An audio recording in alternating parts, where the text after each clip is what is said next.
Салам достор, биздин каналга жазылыңыздар. Башкалар көрсөтпөгөндү биз көрсөтөбүз.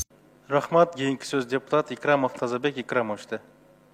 Рахмат, Аслан Арсбекович, урматтуу коллегалар, урматтуу Алмазбек Акунжанович.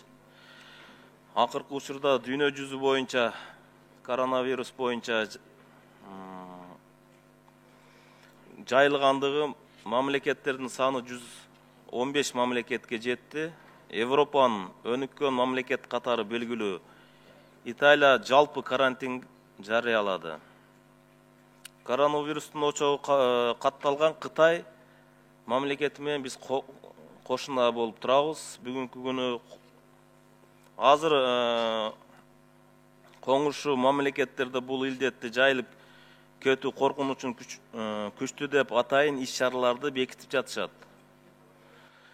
Айрым маалыматтар боюнча бул эпидемия күндүн жылуулугунун 25 градусунда өткөндөн кийин азайат деген пикирлер бар. Урматтуу өкмөттүн өкүлү, мен сунуш кылат элем. Азыр жалпы республика боюнча бул вирустун алдын алуу иш-чараларын күчөтүш үчүн бир айга жалпы билим берүү системасын, мектептерди, жогорку окуу жайларды бир айга, тактап айтканда 15 марттан 15 апрелге чейин жабуу маселесин сунуштайт элем да. Ал калган ал эми ушул аралыкта окубай калган программаларын жетиш үчүн окуу мөөнөтүн июнь айына чейин узартып койсо болот эле деп айтат элем. Экинчи маселе, бүгүнкү күнү мына өзүңүздөр билесиздер, Азия оюндары өтөт, Олимпиада оюндары жакында болот, дүйнө биринчиликтери болуп атат. Мына ушул жерде биздин дүйнө жүзү боюнча ар бир мамлекетте спорт министри деген макам бар да. Негедир бул жерде биздин жетекчилер ар дайым ушу Азия оюндарында, Олимпиада оюндарында ушул жерде жолугушат. Булардын статусун көтөрүү маселесин айтат элем. Агентство эмес, бүгүнкү күнү спорт министри деген макамды бериш керек кайрадан. Буга чейин кандай чечим болгон, кандай бул туура эмес чечим болгон да. Ошондуктан дүйнө жүзү боюнча министр спорт деген бардык жерде бар.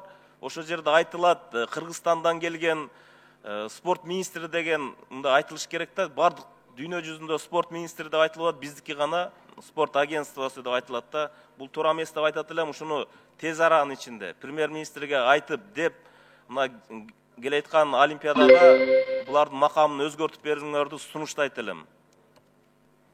Рахмат. Рахмат, кийинки сөз депутат Ормонов Улукбек Зулпукарович. Рахмат, урматтуу ага. Саламатсыздарбы, урматтуу депутаттар. Урматтуу Алмаз Акунжанович, мына ушул жерде чоң залдан 28 ноябрда айтылган маселеге мен кайрылып эсиңиздерге салып коюуга туура келип атат. Ушул жерде мамлекеттик мүлктү башкаруу фондунун башчысы бир канча ишканалар боюнча сунушту премьер-министрге бергенмин деп айткан. Биздин урматтуу премьер-министрибиз ал сунуштарды мен көрө элекмин, карап туруп чечимин чыгарам деген. Мына 28 ноябрда айтылган сөздөр булар. Андан бери 4-ай кетти. Бир жооп жок.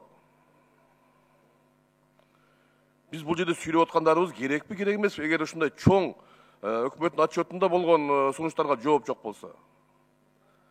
Андан тышкары мен жеке өзүм премьер-министрге кат менен кайрылганмын. Мына акыркы убактарда көрдүңүздөр, жанагы дрондордун, беспилотниктердин кандай күч экендигин бардыгыбыз окуп көрүп атабыз.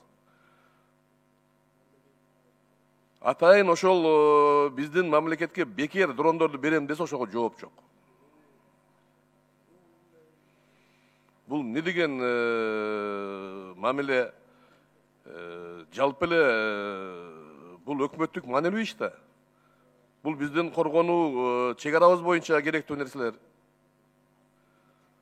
Бир ай болду, же ак, же көк деген жооп жок.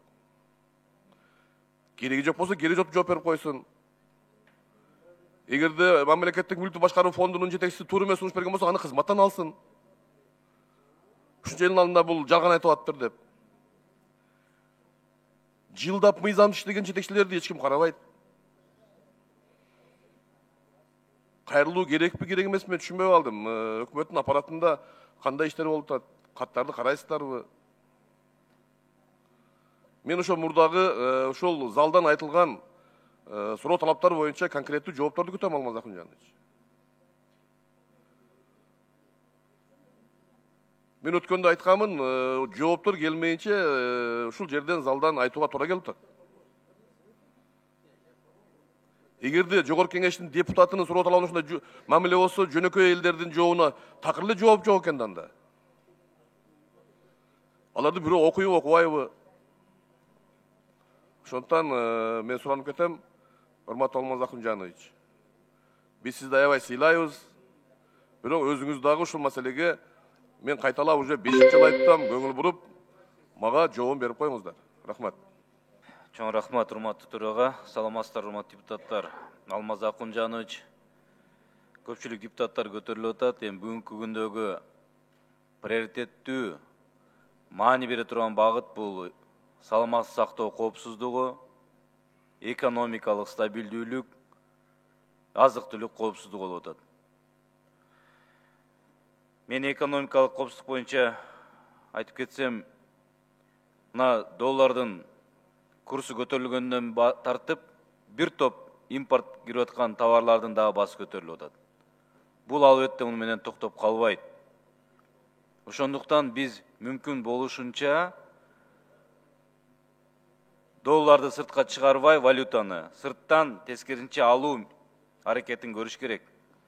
Ал элементардык эми алтын, күмүштү айтпагылы, башка ошол эле курулуш тармагында иштетиле турган айыл чарба продукциялары жана башка ошол эмне бүгүнкү күндө аракетибиз болгон болсо, ошону мүмкүн болушунча сыртка валютага сатып, валютаны тартуу аракетин көрүш керек. Албетте бүгүнкү мигранттардын буга чейин да кошуп жаткан которулуу каражаттары ушул курсту кармап турууга дагы бир өбөлгө түзүп келүүдө.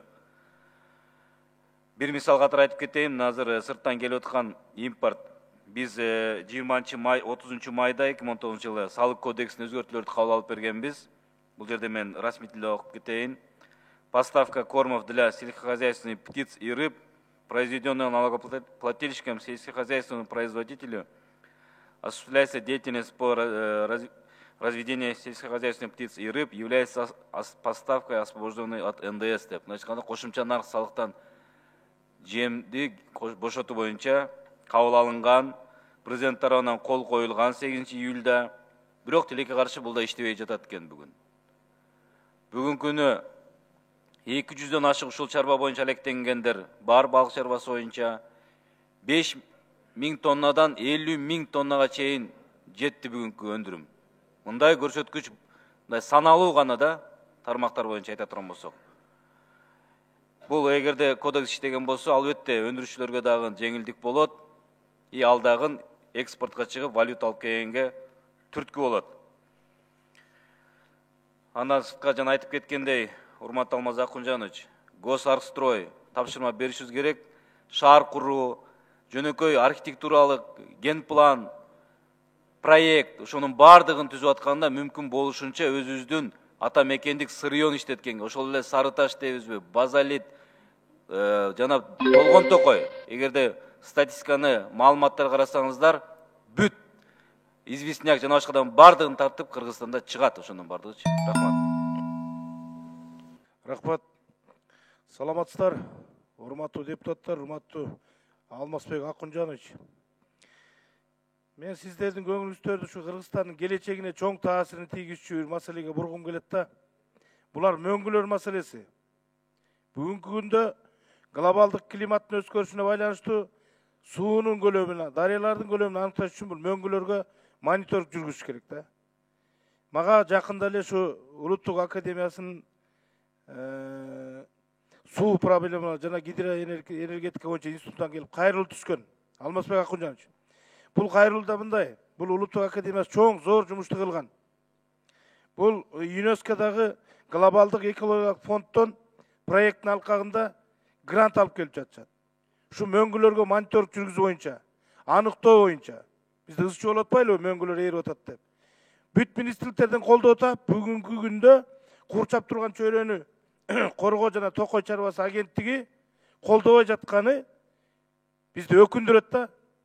Эгерде бул проектти, грантты бүгүнкү күндө ушул Улуттук академиянын эмгегин талаага кетирбесек, муну 15 мартка чейин кол коюп берүү керек. Бир гана ошо гаосто турат. Эгерде 15 мартка чейин кол коюлбаса, анда бул гранттык каражат мөңгүлөрдү аныктоо боюнча Тажикстанга которулуп кетет. 2 күн калды. Булар гаостун түздөн түз милдети саясатын жүргүзүү болуп эсептелет. А эмне үчүн колдобой атат? Мен түшүнбөйм. Значит, бу жерде коррупциялык элементке жол берүү шек келтирип турат. Мен сизден суранып кетет элем. Муну тез аранын ичинде 2 күн ичинде кол койдуруп бериңиздер.